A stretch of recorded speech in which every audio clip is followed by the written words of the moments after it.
আপনারা কি সবাই ঘুমাইছেন নাকি? সবাই জেগে আছেন? আমি যেখানে সালাম দিলাম মনে হয় এটা একটা গোরস্থান।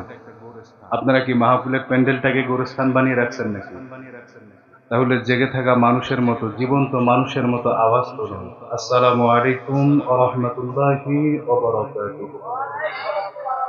মাশাআল্লাহ। إن الحمد لله الأكرم الذي خلق الإنسان وكرم وعلمه من البيان ما لم يعلم فسبحان الذي لا يحصى امتنانه باللسان ولا بالقلم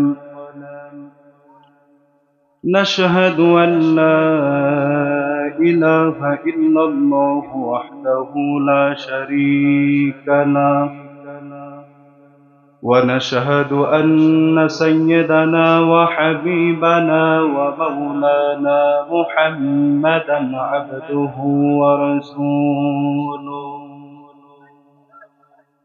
الذي أرسله بالحق بشيرا ونذيرا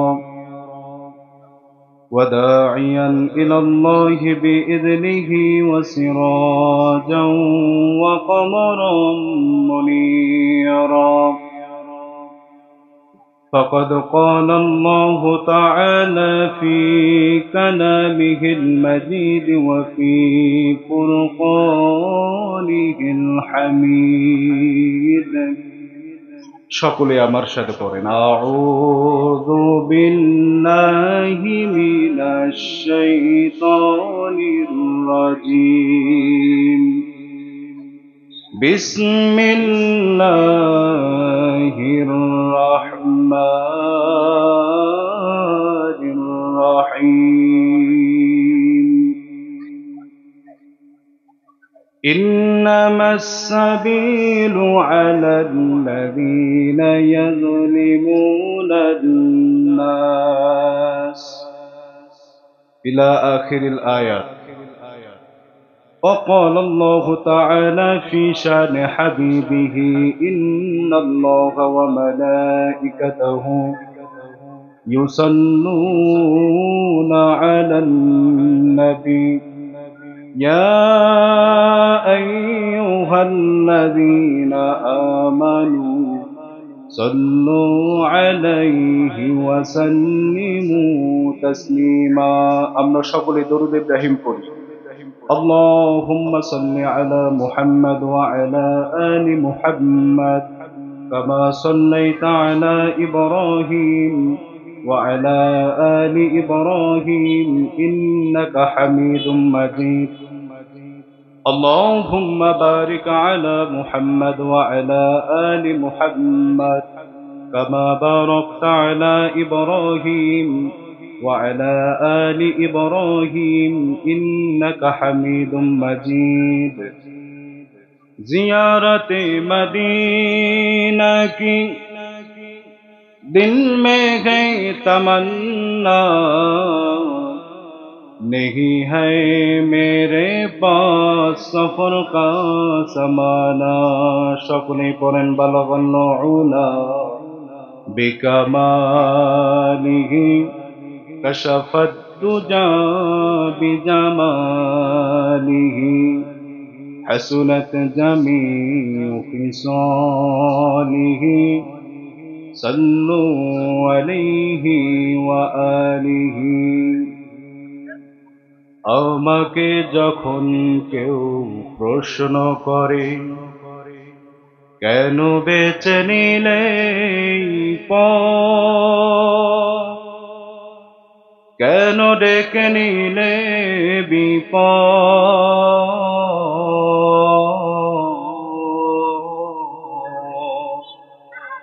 কেন বেছে নিলে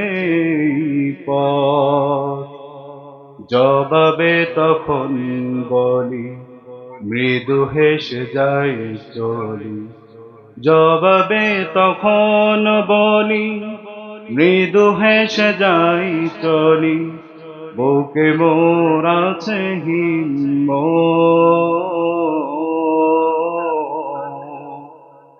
আমাকে যখন কেউ প্রশ্ন করে কেন বেঁচে নিলে এই পথ,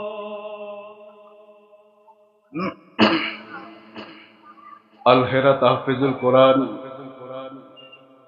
মাদ্রাসার হাফেজ ছাত্রদের দস্তরবন্দি ও উন্নয়ন কল্পে আজকের এই আয়োজিত তাফসীরুল কোরআন মাহফিলে সম্মানিত শ্রদ্ধাভাজন সভাপতি, প্রধান অতিথি, আমার সামনে উপবিষ্ট, আমার পূর্ব পরিচিত বিভিন্ন অঞ্চলের বিভিন্ন এলাকার দূর দূরান্ত থেকে আগত আবার প্রিয় মুসলিম ভাইয়েরা, আসুন আমরা শুরুতেই শুকরিয়া জ্ঞাপন করছি আল্লাহ তাআলার দরবারে, যিনি আমাকে আপনাদেরকে এই মাহফিলের প্যান্ডেলে আসার বসার আলোচনা শোনার তৌফিক দান করেছেন। আমরা সকলেই জবান ছেড়ে খুলে পড়ছি আলহামদুলিল্লাহ। আওয়াজ কি আমাদের এরকমই থাকবে? আজকে চতুর্দিকে মুসলমান নির্যাতিত, মুসলমান নিপীড়িত, মুসলমান বিধর্মীদের হাতে মার খাচ্ছে। কেন খাচ্ছে? যেই মুসলমান আওয়াজ তুললে রাস্তায় শয়তান চলাচল বন্ধ হয়ে যেত, যেই মুসলমান আওয়াজ তুললে পুরা দুনিয়া ঠান্ডা হয়ে যেত, সেই মুসলমানের সেই হুঙ্কার আজকে নাই। ঠিক কিনা বলেন? আমরা সেই মুসলমানি হুঙ্কার দিয়ে আরেকবার করছি আলহামদুলিল্লাহ। দরুদ ও সালাম পেশ করছি সেই মহান মানবের প্রতি, যিনি হলেন উম্মতের কান্ডার, রহমতের ভান্ডার, নবীদের সর্দার, যিনি হলেন সাইয়্যিদুল মুরসালিন, খাতামান নবীন, রাহমাতুল লিল আলামিন, যিনি হলেন বিশ্ব মানবতার মুক্তির দূত, যিনি হলেন সর্বকালের সর্বযুগের সর্বশ্রেষ্ঠ মানব। আমরা তারই শানে সকলেই পড়ছি সাল্লাল্লাহু আলাইহি ওয়াসাল্লাম। আপনারা সকলে কেমন আছেন? আরেকটু জোরে বলেন, সকলে কেমন আছেন? আমাদেরকে ভালো রেখেছেন কে? আমাদেরকে ভালো রেখেছেন কে? সকলের বিশ্বাস হয়? কাদের কাদের বিশ্বাস হয় না একটু হাতটা তুলেন তো। বলছিলাম কাদের কাদের বিশ্বাস হয় না একটু হাতটা তুলতে। যাই হোক, হাত আপনারা তুলছেন, আপনাদের মনোযোগটা, আকর্ষণটা আমি একটু ট্রাই করে নিলাম যে ঝোঁক ঠিক আছে না নাই। ঠিক কিনা বলেন? মুসলমানের তো ঝোঁক ঠিক থাকতে হবে, ঠিক কিনা? সম্মানিত হাজির, এই পৃথিবীতে যেখানেই যান না কেন সব জায়গায় শুধু জুলুম, অত্যাচার, নিপীড়ন। ঠিক কিনা বলেন? কোন জায়গায় শান্তি, আরো জোরে বলেন, কোন জায়গায় শান্তি নাই। সম্মানিত হাজিরিন, আমি কোরআনুল কারীম থেকে সূরা শূরার একটি আয়াত তেলাওয়াত করেছি। আয়াতুল কারীমে আল্লাহ তাআলা বলেন, ইন্নামাস সাবিলু আলাল্লাযীনা ইয়াজলিমুনান নাস ওয়া ইয়াবগুনা ফিল আরদি বিগাইরিল হক উলাইকা লাহুম আযাবুন আলীম। আল্লাহ তাআলা বলেছেন, যে ব্যক্তি দুইটা কাজ করবে। কয়টা কাজ? অর্থটা একটু ভালো করে লক্ষ্য করবে। যে ব্যক্তি দুইটা কাজ করবে, এই দুইটা কাজ করলে আমি আল্লাহ রব্বুল আলামিন তার বিরুদ্ধে আল্লাহদ্রোহী মামলা দেব। কি দ্রোহী মামলা? আল্লাহদ্রোহী মামলা। আল্লাহদ্রোহী মামলা কাকে বলে? সরকারি কোন জায়গায় কাজ চলতেছে, এই জায়গায় গিয়ে আপনি কাজে বাধা দিলে এটা হবে সরকার বিরোধী কাজে বাধা দেওয়ার কারণে, আপনার বিরুদ্ধে সরকার বিরোধী কাজে বাধা দেওয়ার কারণে রাষ্ট্রদ্রোহী মামলা হবে। কি মামলা? রাষ্ট্রদ্রোহী মামলা। অর্থাৎ যে কাজেই আপনি বাধা দিবেন ওই কাজকে কেন্দ্র করে আপনার বিরুদ্ধে মামলা হবে। তাহলে আল্লাহর কোন কাজে যদি আপনি বাধা দেন, তাহলে আল্লাহ তাআলা আপনার বিরুদ্ধে কি দ্রোহী মামলা দেবে? আল্লাহদ্রোহী মামলা দেবে। এক নাম্বার কাজটা হলো ইয়াজলিমুনান নাস, যারা মানুষের উপর জুলুম করবে। মানুষের উপর কি করবে? জুলুম করবে। দুই নাম্বারটা হলো ওয়ায়াবগুনা ফিল আরদি বিগাইরিল হক, এই পৃথিবী শান্ত থাকার পরেও এই পৃথিবীকে যারা অশান্ত করে তোলে। এই দুইটা কাজ যে করবে আল্লাহ তাআলা নিজেই বাদী হয়ে তার বিরুদ্ধে আল্লাহদ্রোহী মামলা দেবে। আচ্ছা বলেন তো, আল্লাহ যদি কারো বিরুদ্ধে আল্লাহদ্রোহী মামলা দেয়, ও তো মনে হয় জান্নাত পেয়ে বসে আছে, ঠিক কিনা? হ্যাঁ, ও কি জান্নাত পেয়ে বসে থাকবে? আল্লাহ যদি কারো বিরুদ্ধে আল্লাহদ্রোহী মামলা দেয়, ও কি জান্নাত পেয়ে বসে আছে? ও কি পাবে বলেন তো? জাহান্নাম, বিনা হিসাবে জাহান্নাম। তাহলে আসেন, জুলুম কাকে বলে? জুলুমটা হলো কয় প্রকার এবং কি কি? জুলুমটা হলো কয় প্রকার এবং কি কি? জুলুম সাধারণত অনেক প্রকার। বেসিক্যালি যে জুলুমগুলো আমরা সাধারণত মানুষের উপর করে থাকি, এই এক নম্বর প্রধান জুলুম হলো মানুষকে তার প্রাপ্য হক থেকে বঞ্চিত করা। মানুষকে তার প্রাপ্য হক থেকে বঞ্চিত করা। একজন মুসলমান আরেক মুসলমানের প্রতি সাধারণত তিনটা হক। কয়টা হক? তিনটা হক। এক নম্বর হলো, এক মুসলমান আরেক মুসলমানের যখন দেখা হবে, দেখা হওয়ার সাথে সাথে তারা একে অপরকে সালাম দেবে, একে অপরকে সালাম দেবে। দুই নাম্বারটা হলো, যখন অসুস্থ হবে, অসুস্থ হওয়ার সময় তাকে দেখতে যাবে। তিন নাম্বার হলো, বিপদে যখন পড়বে আরেক মুসলমান ভাই এগিয়ে আসবে, আরেক মুসলমান ভাই এগিয়ে আসবে। এই যে যারা এই গেটের এই দিকে দাঁড়িয়ে আছে, আবার মনে হয় যে দাঁড়িয়ে না থেকে আপনারা যদি একটু ভিতরে এসে বসেন। মাহফিলের তো সিস্টেম না, যখন কোরআনের তেলাওয়াত করা হবে, কোরআনের যখন তাফসির করা হবে, নিয়ম হলো বসে যাবে, ঠিক কিনা? এই জন্য আপনারা একটু ভিতরে এসে বসে যাবে। আল্লাহ তাআলা বললেন, ইন্নামাস সাবিলু আলাল্লাযীনা ইয়াযলিমুনান নাসা ওয়া ইয়াবগুনা ফিল আরদি বিগাইরিল হক উলাইকা লাহুম আযাবুন আলীম। আল্লাহ রাব্বুল আলামিন বললেন, এই পৃথিবীতে যারা দুইটা কাজ করবে, এক নাম্বার কাজটা হলো এই পৃথিবীতে যারা মানুষের উপর জুলুম করবে, দুই নাম্বার কাজটা হলো পৃথিবী শান্ত থাকা সত্ত্বেও এই পৃথিবীকে যারা অশান্ত করবে, আমি আল্লাহ রাব্বুল আলামিন কাল কিয়ামতের ময়দানে তাদের বিরুদ্ধে আল্লাহদ্রোহী মামলা দেব। তাহলে একজন মুসলমান আরেক মুসলমানের প্রতি তিনটা হক। এক নাম্বার হলো, মুসলমান যখন পরস্পর দেখা হবে তারা সালাম বিনিময় করবে। আজকে এই সালাম দেওয়াটার অভাব আছে না নাই? আরো জোরে বলেন, আছে না নাই? সালাম দেয় কাকে? দাড়ি দেখে, টুপি দেখে, দেখে যে এর মধ্যে দাড়ি আছে না নাই, এর মধ্যে টুপি আছে না নাই, এ কোন দলের লোক, ঠিক কিনা বলে?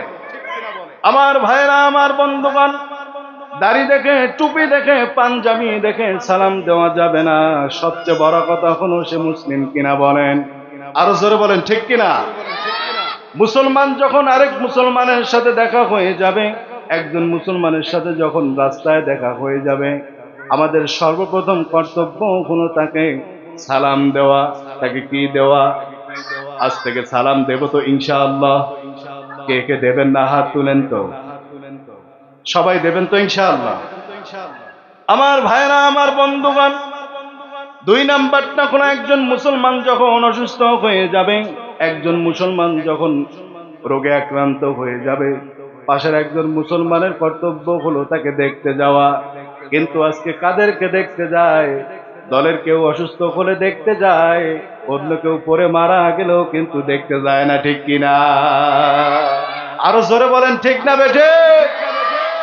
দলের যদি অসুস্থ হয় দেখতে যায়, আর পাশের মুসলমান 5 ওয়াক্ত নামাজ পড়ে যদি মারাও যায়, তাকে দেখার কেউ না। এই অভ্যাসটা আমাদের চেঞ্জ করতে হবে। আমার ভাইয়েরা, আমার বন্ধুগণ, এই জন্য দুই নাম্বার, কোন একজন মুসলমান যখন অসুস্থ হয়ে যাবে, সে কোন দলের হোক এইটা তার ব্যক্তিগত বিষয়, কিন্তু দলবদ নির্বিশেষে তার খবর নেওয়ার প্রয়োজন আছে না নাই? আজকে আমরা মুসলমান তো মুসলমান বলে পরিচয় দিতে লজ্জাবোধ করি। ভাইয়েরা আমার, এই পৃথিবীতে যখন কোন ইস্যু নিয়ে আন্দোলন চলে, আন্দোলনের মধ্যে দেখবেন সব দল যখন আন্দোলন করে, সব দলের পরিচয়গুলো কিন্তু আগে দিয়ে দেয়। সব দল পরিচয় দিয়ে বলে আমরা হলাম আওয়ামী লীগ, আমরা হলাম বিএনপি, আমরা হলাম জামাতে ইসলাম, আমরা হলাম সরসিনা, আমরা হলাম তাবলীগ, আমরা হলাম পাবলিক। দলের পরিচয়টা আগে দিয়ে দেয়, কিন্তু মুসলমান বলে সর্বশেষে পরিচয় দেয়। ঠিক কিনা? আরো জোরে বলেন ঠিক কিনা? কিন্তু আমাদের মুসলমান বলবে সর্বপ্রথম আগে পরিচয় দিতে হবে। কথা বলেন আমার ভাইয়েরা, আমার বন্ধুগণ। এইবার আসেন 3 নাম্বার। একজন মুসলমান যখন বিপদে পড়বে, একজন মুসলমান যখন কঠিন বিপদে পড়বে, পাশের মুসলমানের কর্তব্য হলো তার বিপদ আপদে এগিয়ে আসা। কিন্তু আজকে আমরা এগিয়ে আসা তো দূরের কথা, সামান্য যদি একটু দুর্বলতা পাই, ওই জায়গায় সুদের হাতটা জোরপূর্বক বসায় দেয়। ঠিক কিনা? বেচারা এমন বিপদে পড়ছে, 50,000 টাকার জন্য সারা এলাকা তন্ন তন্ন করে খুঁজে বেড়াইছে, কারো কাছে টাকা পায় নাই। দালাল এসে কয় যে বড় একটা লোক আছে, তুই যদি 3 খান মাসের জন্য 10,000 টাকা লাভ দিবার পারিস, তা 50,000 টাকা তোকে নিয়ে নাও। ঠিক কিনা বলে? এ আবার সুদারুর কাছে গিয়ে সুন্দর করে বলে, চুক্তি করে তাকে 8,000 দিয়ে 2,000 টাকা আবার খায়। এরকম দালাল আছে না নাই? আরো জোরে বলেন আছে না নাই? এই দালালগিরি যারা করবে, নিঃসন্দেহে একজন মুসলমানের উপর সে জুলুম করেছে। কথা বলেন। আর যে মুসলমানের উপর জুলুম করবে, আল্লাহ তার বিরুদ্ধে আল্লাহদ্রোহী মামলা দিয়ে দেবে। আমার ভাইরা, আমার বন্ধুগণ, এই জন্য আমরা যারা মুসলমান, এই বিষয়গুলো আমাদের সকলের ফলো করতে হবে, দেখতে হবে আমাদের দ্বারা জুলুম হয় কিনা, আমাদের দ্বারা একজন মুসলমানের ক্ষতি হয় কিনা, লক্ষ্য করার প্রয়োজন আছে না নাই? আরো জোরে বলেন আছে না নাই? আমার ভাইরা, আমার বন্ধুগণ, এইরকম ভাবে আমরা বিভিন্ন ভাবে জুলুম করতে থাকি। আমরা জুলুম করি নিজের নফসের উপরে, আমরা জুলুম করি আল্লাহর উপরে, আমরা জুলুম করি ইসলামের উপরে, এমন ভাবে জুলুম করি যে জুলুমগুলো আমরা নিজেও জানি না। ঠিক কিনা বলেন? আমার ভাইরা, আমার বন্ধুগণ, নিজের উপর আমরা জুলুম করি কিভাবে? এই পৃথিবীতে আল্লাহ রব্বুল আলামিন ইসলাম আমাদেরকে দান করেছেন। নবীজি সাল্লাল্লাহু আলাইহি ওয়াসাল্লাম, ইসলামের কোনো এমন নিয়ম নাই, এমন কোনো হুকুম নাই যেগুলো নবীজি আমাদের জন্য বাতায় দেয় নেই। কিন্তু তারপরও দেখবেন ইসলামের বহির্ভূত কাজ এই পৃথিবীতে আছে না নাই? আরো জোরে বলেন প্রতিষ্ঠিত আছে না নাই? আমার ভাইরা, আমার বন্ধুগণ, ইসলামের বিপরীত অনেক কাজ এই পৃথিবীতে প্রতিষ্ঠিত আছে। আমি যদি বর্তমান শিক্ষা সিলেবাস নিয়ে কথা বলি, এই শিক্ষা সিলেবাসের মধ্যে ইসলামের বিপরীত শিক্ষা আছে না নাই? আরো জোরে বলেন আছে না নাই? একজন পিতা একজন সন্তানের উপর পিতা মাতার জন্য 4টা হক। কথা বলেন কয়টা হক? এই হক থেকে আমরা জুলুম করে, তার বঞ্চিত করে তার উপর জুলুম করতেছি। সন্তানের যে 4টা হক, এই 4টা হক থেকে আমরা বঞ্চিত করে তার উপর জুলুম করতেছি। তার উপর কি করতেছি? জুলুম করতেছি। সন্তানের 1 নাম্বার হক হলো, আপনার যখন বিয়ের বয়স হয়ে যাবে, আপনি যখন বিয়ে বয়সে উপনীত হয়ে যাবেন, তখন আপনি একজন নেককার স্ত্রী বিয়ে করবেন। নেককার স্ত্রী যখন আপনি বিয়ে করবেন, তখন আপনার সন্তান হবে আব্দুল কাদের জিলানীর মতো। ঠিক কিনা বলেন? 2 নাম্বার হক হলো, সন্তান যখন পৃথিবীতে আসবে তার একটা সুন্দর নাম রেখে দেওয়া। 3 নাম্বার হক হলো সন্তানকে কোরআনের শিক্ষা দেওয়া। 4 নাম্বার হক হলো সন্তানকে এমন অবস্থায় পৃথিবীতে রেখে মৃত্যুবরণ করা, মৃত্যুর পরে যেন সন্তানকে কারো প্রতি মুখাপেক্ষী হতে না হয়, দুনিয়ার কারো প্রতি মুখাপেক্ষী হতে না হয়।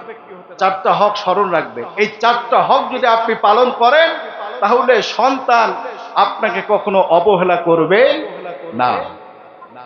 আমার ভাইরা, আমার বন্ধুগণ, এই জন্য 1ম নাম্বার সন্তানের হক হলো, বিয়ে করার সময় আপনি নেককার একজন স্ত্রী বিয়ে করবেন। কিন্তু আজকে আমরা কাদেরকে বিয়ে করি? এমন এমন মেয়েকে বিয়ে করি যেই মেয়ে ফ্যামিলিতে আসলে মায়ের সাথে বনে না। ঠিক কিনা বলেন? আছে না নাই? আমার ভাইরা, আমার বন্ধুগণ, ইব্রাহিম আলাইহিস সালাতু ওয়াস সালামের সন্তান হয় না। ইব্রাহিম আলাইহিস সালাতু ওয়াস সালাম দুনিয়ার কারো কাছে চাইছেন নাকি আল্লাহর কাছে চাইছেন? আরো জোরে বলেন, কার কাছে চাইছেন? আল্লাহর কাছে চাইছেন। কিন্তু আমাদের সন্তান না হলে আমরা আল্লাহর কাছে না চেয়ে বাবার কাছে যাই, এই অভ্যাস আমাদের আছে না নাই?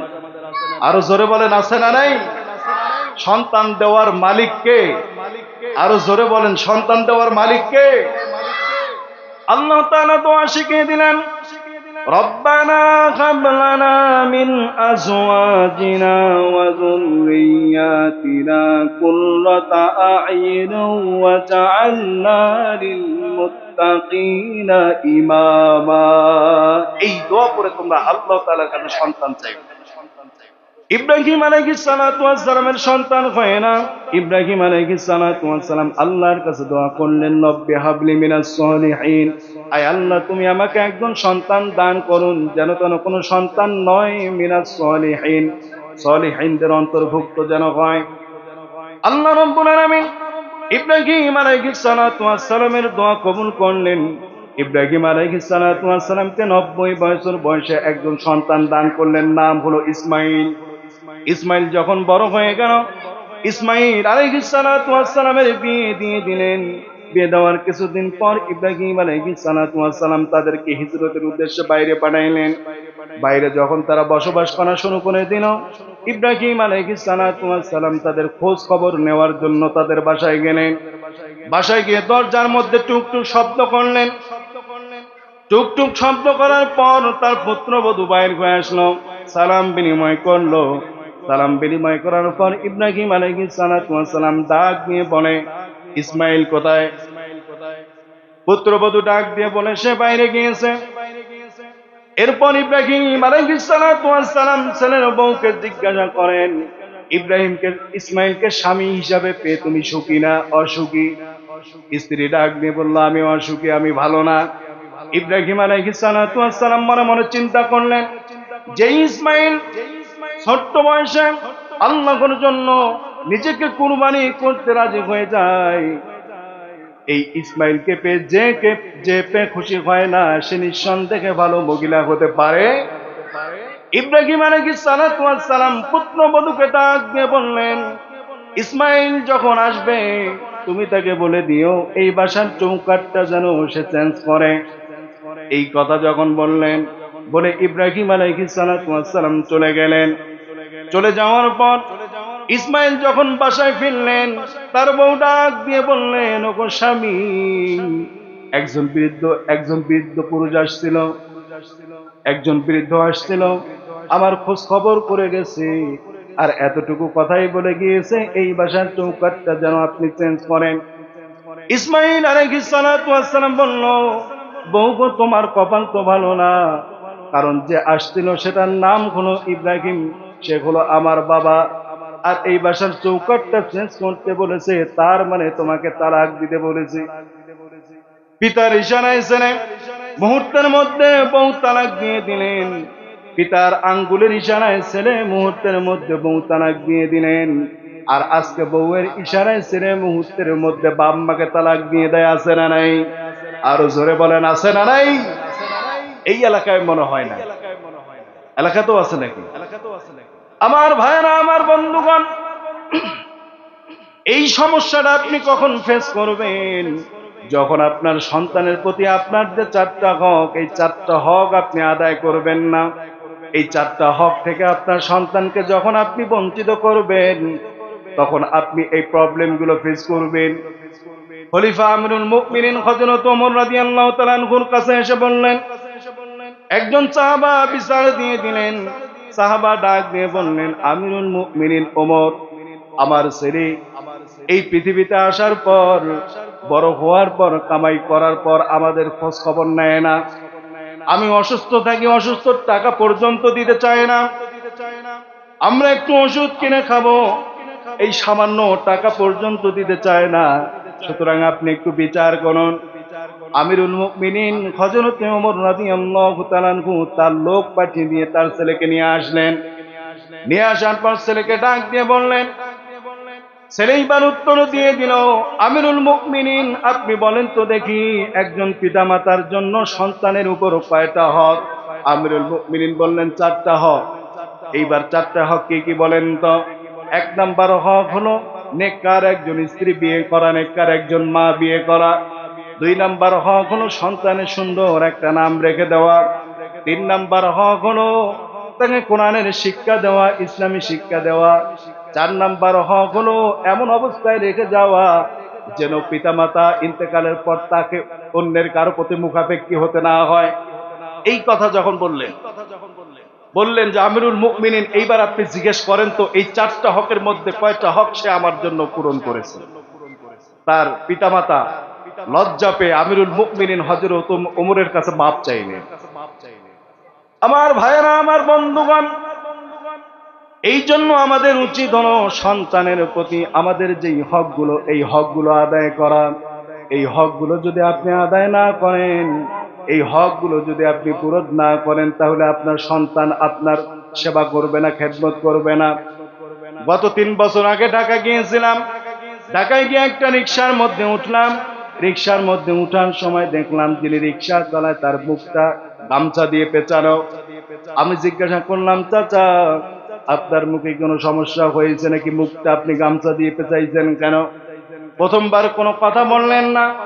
দ্বিতীয়বার ডাক দিয়ে বললাম, চাচা আপনার চেহারার মধ্যে কোনো সমস্যা হয়েছে কিনা? কোনো কথা বললেন না। তৃতীয়বার ডাক দিয়ে বললাম, চাচা আপনি কথা বলতেছেন না কেন? আপনার চেহারার মধ্যে কি কোনো সমস্যা আছে কিনা? চাচা কান্না ঝরা কণ্ঠে, অশ্রু ঝরা কণ্ঠে ডাক দিয়ে বলল, আমার চেহারায় কোনো সমস্যা নাই, কিন্তু আমি চেহারা ডেকে রিক্সা চালাই, এটা হলো আমার ব্যক্তিগত বিষয়, তোমাকে বলা যাবে না। আমি বললাম, চাচা বলেন। বলল, না আমি বলবো না, কারণ যেই কথা মানুষ বলতে চায় না, একজন মানুষ কিন্তু সেই কথাই শুনতে চায়। কথা বলেন ঠিক কিনা? লোকটা যখন আমাকে তার চেহারার কথা বলতে চাইলো না, তখন আমারও কেন জানি তার কথাটা শুনতে একটু আগ্রহ চাপলো। ভাইয়েরা আমার, বন্ধুরা আমার, রিকশাওয়ালা চাচাকে জোর করে বললাম, চাচা গো আপনি বলেন তো দেখি আপনার কি হয়েছে, কেন আপনি মুখ ঢেকে রিকশা চালান? লোকটা ডাক দিয়ে বলল, হুজুর আমি যখন আমার স্ত্রীর গর্ভে যখন সন্তান আসে, আমার স্ত্রীর গর্ভ থেকে সন্তান যখন ভূমিষ্ঠ হয়, সন্তানের যখন 6 বছর বয়স, আমার স্ত্রী ইন্তেকাল করে। ইন্তেকালের পর 6 বছর একটা ছেলেকে এই ছেলের লালন পালন করা আমি শুরু করলাম। দিনের বেলা রিক্সা চালাই, আবার বাড়িতে রান্না করি, এইরকম করে সংসার চালাতে লাগলাম।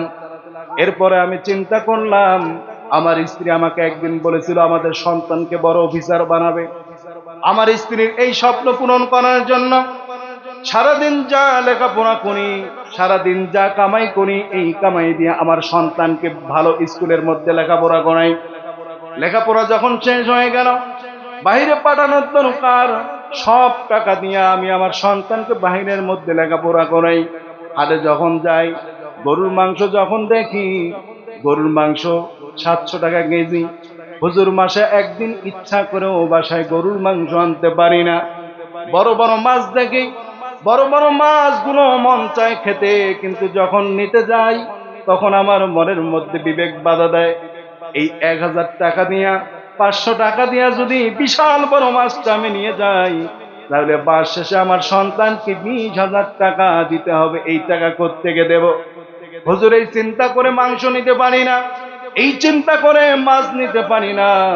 হোটেলে গিয়ে 30 টাকা দিয়ে দেন সবজি দিয়ে 1.5 প্লেট ভাত খাই। এইরকম করে আমার সন্তানকে বড় করলাম, ভালো ভার্সিটিতে লেখাপড়া করাইলাম। লেখাপড়া করার পর চাকরির ইন্টারভিউ দিতে গিয়ে পাশ করলো, পুলিশের একজন বড় অফিসার হয়ে গেল। আমিও আলহামদুলিল্লাহ বললাম। কিন্তু হুজুর দুঃখের বিষয় হলো, আমার এই অত্র এলাকার মধ্যে আমার ছেলে পোস্টিং হয়ে গেছে। আমার ছেলে আমাকে কড়াভাবে বলে গেছে, বাবা অত্র এলাকার আমি একজন বড় পুলিশ অফিসার, আপনি যে খোলামেলা ভাবে রিক্সা চালান, মানুষজন যদি জানতে পারে আপনি আমার বাবা, আপনি একজন রিক্সা চালক, তাহলে মানুষ আমাকে তুচ্ছ তাচ্ছিল্য করবে, আমার ইজ্জতটা থাকবে না। এই ছেলের সম্মান রক্ষার্থে, এই ছেলের সম্মান রক্ষার জন্য হুজুর সারাদিন আমি মুখ থেকে রিক্সা চালাই, একটু চিন্তা করেন তো, একটা সন্তানকে এরকম লালন পালন করার পর আপনার সন্তানের জন্য এলাকার মধ্যে নানান মানুষ আপনাকে নানান ভাবে গালি দেয়, সন্তান এমন কাজ করার কারণে এমন কাজ করেছে আপনার ইজ্জত এলাকার মধ্যে থাকে না, তারপর আপনার সন্তানকে আপনি কত কষ্ট করে লেখাপড়া চালাচ্ছেন কি চালাচ্ছেন না? আরো জোরে বলেন, চালাচ্ছেন কি চালাচ্ছেন না?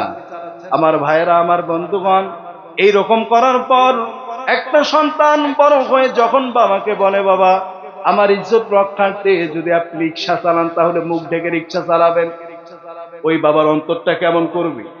এরপর অনেকক্ষণ তাদের সাথে কথা হয়ে গেল, এরপর আমি একটু আপসেট হয়ে গেলাম যে এরা কেমনে পারে, ঠিক কিনা বলেন? এই প্রবলেমগুলো আপনি ফেস করবেন কখন? সন্তানের প্রতি যে হকগুলো, এই হকগুলো যদি আপনি আদায় না করেন। সন্তানের নাম রাখছে বুলেট, আছে না নাই? সন্তানের নাম রাখছে কালঠু, আছে না নাই? এমন এমন নাম রাখছে যার অর্থই খুঁজে পাওয়া মুশকিল। সন্তানের নাম রাখছে জানে কি? এটার অর্থ হলো অজগর সাপ। এই নামে যখন সন্তানের নাম রাখছে, সে তো বড় হয়ে অজগরেই হবে, ঠিক কিনা বলেন? নাকি বড় হয়ে মাওলানা হবে? বড় হয়ে তো অজগরেই হবে। স্কুলের মধ্যে গিয়ে যখন পড়ে, আয় ছেলেরা আয় মেয়েরা ফুল তুলিতে যায়, আয় ছেলেরা আয় মেয়েরা মামার বাড়ি যায়, ঠিক কিনা বলেন? এই যে ছেলে মেয়ে একসাথে মামার বাড়ি যায়, এই শিক্ষা যখন পায়, এই শিক্ষা পেয়ে এই সন্তান কি পিতামাতার সেবা করবে? আরো জোরে বলেন, সেবা করবে? আমার ভাইরা, আমার বন্ধুগণ, এইবার সন্তানের এক নাম্বার হক হলো নেককার একজন স্ত্রী আপনি বিয়ে করবেন। নেককার একজন স্ত্রী যদি আপনি বিয়ে করেন, তাহলে আপনার স্ত্রী নামাজে দাঁড়াবে। ছোট বাচ্চা নামাজ পড়তে জানে না, হঠাৎ লক্ষ্য করলো আমার মা নামাজে দাঁড়িয়েছি, আমার মা সেজদাতে যায়, মানে ঘোড়া হয় আবার গরু হয়, এইরকম চিন্তা করে ছেলেটা মনে মনে চিন্তা করলো, আমার মা মনে হয় আমার সাথে খেলতেছে, আমি মায়ের একটু ঘাড়ের উপরে উঠি। মায়ের মা যখন সেজদাতে গেছে, ছেলে তার ঘাড়ের উপরে উঠে গেছে। এরপর যখন ছেলে নামছে, মা সেজদা থেকে আবার নামাজে দাঁড়িয়ে গেছে। নামাজে দাঁড়ানোর পর মা যখন রুকুতে গেল, মায়ের দিকে তাল মিলানোর কারণে সন্তান দেখবেন রুকুতেও যাবে। আল্লাহ রাব্বুল আলামিন ডাক দিয়ে বলে, ফেরেশতারা দেখো তো ওই ঘরের মধ্যে নামাজ কে পড়ে? নামাজ তার মা পড়ে। সন্তান কি করে? মায়ের সাথে তাল মিলায়। আল্লাহ রাব্বুল আলামিন ফেরেশতাকে ডাক দিয়ে বলেন, ফেরেশতারা আমার ছোট্ট বান্দা নামাজ পড়তে পারে না, নামাজ সম্পর্কে জানে না, কিন্তু তারপরেও মায়ের সাথে নামাজে দাঁড়িয়েছি, সুতরাং আমার ছোট বান্দার নামাজের যত সওয়াব হয় সব সওয়াব গুনি মায়ের আমলনামার মধ্যে দিয়ে দাও। এই হকটা যদি আপনি আদায় করেন, আমার ভাইরা, আমার বন্ধুগণ, এরপরে যখন রমজান মাস চলে আসে, রমজান মাস আসার পর আমাদের সন্তানগুলো যখন রোজা রাখতে চায়, আমরা আমার সন্তানদেরকে রোজা রাখতে দেই না, যে 2 দিন পর তোর পরীক্ষা, এরকম কথা বলি কিনা বলেন? আরো জোরে বলেন, বলি কিনা? ও রোজা রাখতে চায়, রোজা রাখুক, সেহরিতে উঠতে চায়, তাকে উঠিয়ে দিন, খা। হয়তো 10টা 11টা পর্যন্ত তো রোজা রাখতে পারবে, ঠিক কিনা বলে? আল্লাহ রাব্বুল আলামিন ফেরেশতাকে ডাক দিয়ে বলে, ফেরেশতারা আমার ছোট বান্দা রোজা রাখতে চায়, চেষ্টা করেছে রোজা রাখার, এই যে নিয়ত করেছে রোজা রাখার চেষ্টা করার কারণে সম্পূর্ণ রোজার যত সওয়াব হয় সব সওয়াবগুলি পিতামাতার আমলের মধ্যে দিয়ে দাও। সন্তান নামাজে না গেলে আপনি কিছুই বলেন না। আচ্ছা, সন্তান যখন 7 বছর বয়স হয়ে যাবে তখন তাকে নামাজের আদেশ দাও। 10 বছর যখন বয়স হয়ে যাবে তখন নামাজে না গেলে তাকে তুমি পিটাও। কিন্তু আজকে আমরা পিটাচ্ছি কখন? সন্তানকে আমরা টাকা দিয়ে প্রাইভেট পড়াচ্ছি, রংপুরে লেখাপড়া করাচ্ছি, রেজাল্টে যদি খারাপ হয় এমন আইন আমরা জারি করি, তোকে ভাত কে দেয়, ঠিক কিনা বলে? এই আইনটা যদি যখন সে নামাজ না পড়ে, আজকে নামাজ পড়ে নাই, দুপুরে আপনি ভাত দিবেন না, রাতেও যখন নামাজ পড়ে নাই রাতেও আপনি ভাত দিবেন না, আগামী কালকে থেকে দেখবেন আপনার সন্তান ঠিকই নামাজ শুরু করেছে, ঠিক কিনা বলে? আমার ভাইরা, আমার বন্ধুগণ, এই জন্য সন্তান সন্তানের কাছ থেকে ভালো কিছু আশা করতে গেলে সন্তানের উপর পিতামাতার জন্য কয়টা হক, আরো জোরে বলেন কয়টা হক? আজকে ভালো করে মুখস্থ করে নেবেন। 1 নাম্বার সন্তানের উপর হক হলো নেককার একজন স্ত্রী আপনি বিয়ে করবেন। 2 নাম্বার হক হলো সুন্দর একটা ইসলামিক নাম আপনি রেখে দিবেন। 3 নাম্বার হলো তাকে কোরআনের শিক্ষা দেবেন। 4 নাম্বার হলো এমন অবস্থায় পৃথিবীতে তাকে রেখে মৃত্যুবরণ করবেন যেন আপনার মৃত্যুর পর তাকে কারো উপর মুখাপেক্ষী হতে না হয়, কারো প্রতি মুখাপেক্ষী হতে না হয়। এই 4টা হক যদি আপনি পালন করেন, খোদার কসম করে বলছি আপনার সন্তান কখনো আপনার বিরুদ্ধাচারণ করবে না। আমার ভাইরা, আমার বন্ধুগণ, রমজান মাস তারাবি পড়ানোর পর একদিন বারান্দাতে অনেকজন মিলে গল্প করেছি। গল্প চলতে চলতে হঠাৎ আমি লক্ষ্য করলাম একজন মা মসজিদের টিউবওয়েল থেকে পানি নিচ্ছে। আমি জিজ্ঞাসা করলাম, মা, আপনার তো টিউবওয়েলের মধ্যে পানি আছে, পানিতে সুন্দর টিউবওয়েল আছে, এমনকি টেপ আছে, আপনি এত দূর রাস্তা হেঁটে এসে পানি নিচ্ছেন কেন? এই কথা যখন বললাম, মহিলার চোখ দিয়ে যেন বৃষ্টির মতো পানি প্রবাহিত হয়। ডাক দিয়ে বলল, বাবা, দুঃখের কথা কি বলবো, আমি প্রত্যেক দিন রাতে উঠে তাহাজ্জুদের নামাজ পড়ি। এই তাহাজ্জুদের নামাজ পড়ার জন্য টিউবওয়েল ঝাঁকে দিয়ে উজু করার জন্য পানি নেই। পানি নিতে নিতে আমার সন্তানের রাত্রিতে ঘুমায়। প্রত্যেক দিন যখন টিউবওয়েল থেকে গরম পানি নিতে যাই, টিউবওয়েল থেকে কুসুম কুসুম গরম পানি যখন আমি নেওয়ার জন্য যাই, টিউবওয়েল যখন ঝাঁকি নেই, টিউবওয়েলের ঝাঁকিতে আমার ছেলে মেয়ের নাকি ঘুমাতে সব কষ্ট হয়, আমার বউ ঠিক মতো ঘুমাতে পারে না। এই জন্য আজকে যখন তাহাজ্জুদের সময় হয়ে গেল, আমি উযু করার জন্য যখন টিউবওয়েল থেকে পানি নিতে যাব, দেখলাম টিউবওয়েলের গেটে, ঘরের গেটে তালা মারা। এই জন্য আমি পানি নিতে পারলাম না, মসজিদ চলে আসলাম পানি নিতে। কেমনটা লাগে বলেন? এদের জন্য লানত, আফসোস করা ছাড়া কিচ্ছু নেই, ঠিক কিনা বলেন? আমার ভাইরা, আমার বন্ধুগণ, আপনি যদি আপনার সন্তানদেরকে নিয়ে উপকৃত হতে চান, তাহলে সন্তানের 4টা হক আপনাকে আদায় করতে হবে। 1 নাম্বার, আপনার যখন বয়স হয়ে গিয়েছে আপনি একজন নেককার স্ত্রী বিয়ে করবেন। 2 নাম্বার হলো সুন্দর একটা নাম রেখে দেবেন। 3 নাম্বার হলো তাকে কোরআনের শিক্ষা দেবেন। এই কোরআনের শিক্ষাটা কিন্তু আমরা আমাদের সন্তানদেরকে দেই না, ঠিক কিনা বলেন? কোরআনের শিক্ষা আমরা আমাদের সন্তানদেরকে দিতে চাই না। আমরা বিভিন্ন জিনিস, কালচার আমরা শিক্ষা দেই। বর্তমান তো শিক্ষা সিলেবাসে আমাদের চলে আসছে শরীফ থেকে শরীফা হওয়া, ঠিক কিনা বলেন? 7ম শ্রেণীর পাঠ্য যে পুস্তকের যে বইগুলো আছে, এই বইয়ের মধ্যে এইরকম রচনাগুলো আসছে। কোন বিবেকে তারা এইরকম রচনা, এইরকম কবিতা বইয়ের মধ্যে দেয়? বইয়ের মধ্যে আজকে আমাদের সন্তানদেরকে, আমাদের ছেলেমেয়েদেরকে বিভিন্ন জিনিস শিক্ষা দেওয়া হচ্ছে। অনেক ইসলামের বিপরীত কালচারগুলো আমাদের সন্তানদেরকে শিক্ষা দেওয়া হচ্ছে, আর সেগুলো আমরা টাকা দিয়ে আমাদের সন্তানদেরকে পড়ালেখা করাচ্ছি, ঠিক কিনা বলেন? এবং আমাদের সন্তানদেরকে ইসলামী শিক্ষা দেওয়ার জন্য বাসায় যে একজন হুজুর রেখে, একজন যিনি ইসলামের জানে যারা ভালো, ইসলামের একজন শিক্ষক রেখে যে আমরা আমাদের সন্তানদেরকে ইসলামিক শিক্ষা দেব, এইটা কিন্তু আমরা করি না, ঠিক কিনা বলেন? এই জন্য আমাদের সন্তানগুলো আমাদের বিরুদ্ধাচারণ করে। আমাদের সন্তানদের থেকে আমরা কোনো উপকৃত হতে পারি না। সন্তানদের থেকে যদি উপকৃত হতে চান, তাহলে 4টা হক আপনি আদায় করবেন। আপনি কখনো সন্তানের থেকে লাঞ্ছিত হবেন না। আমার ভাইরা, আমার বন্ধুগণ, সন্তান যখন মাতৃগর্ভে আসবে, সন্তান যখন আপনার স্ত্রীর গর্ভে আসবে, তখন আপনি আল্লাহর কাছে দোয়া করুন, আয় আল্লাহ, যে সন্তান আপনি আমাকে দান করবেন, এই সন্তান আপনি এমন একজন সন্তান আমাকে দান করুন যেন সারা বিশ্বের সে একজন ইসলামের বড় একজন ইসলামের আলেম হয়, জান্নেওয়ালা হয়। সম্মানিত হাজির, এই 4টা হক আমরা আদায় করব ইনশাআল্লাহ। 1 নম্বর হক হলো সন্তানের, আপনার যখন বিয়ের বয়স হবে আপনি নেককার একজন স্ত্রী বিয়ে করবেন। 2 নম্বর হক হলো সুন্দর একটা নাম রেখে দেবেন।